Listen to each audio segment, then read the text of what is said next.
ઉમરાજ ગ્રામ પંચાયતમાં આવતી સોસાયટીઓ સહિત અન્ય સોસાયટીમાંથી નાના મોટા વાહનોની અવરજવર વધતા સ્થાનિક લોકોએ વિરોધ કરી ચક્કાજામ કરતા મામલો ગરમાયો હતો।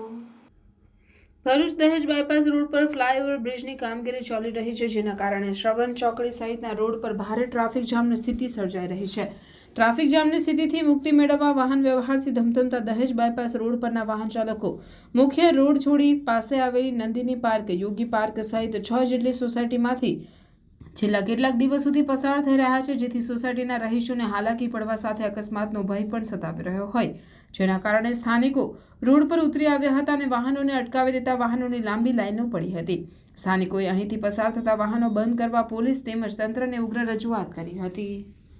અમારી સમસ્યા છેલ્લા 2 વર્ષથી ચાલી રહી છે કે અમારી નંદિની પાર્ક સોસાયટી ઉમરાજ અને આલીના ગામ છેવાડાના સીમાડાનો અમને રસ્તો બતાવેલો હતો અને એ પ્રમાણે અમારી સોસાયટી 1999માં બંધાયેલી છે।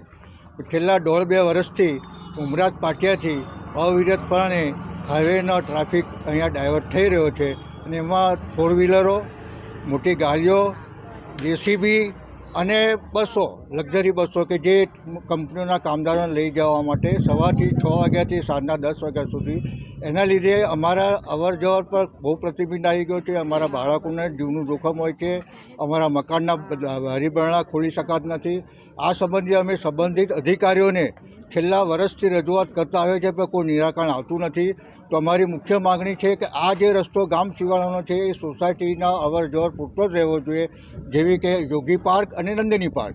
બાકીના લોકોનો જે અત્યારે હાઈવેનો ટ્રાફિક થાય છે એના માટે ટ્રાફિક પોલીસે અમારો રસ રાખીને રસ્તો આગળ બ્લોક કરાવો, જેથી કરીને અમે શાંતિથી અમારું સમાધાન થઈ શકે।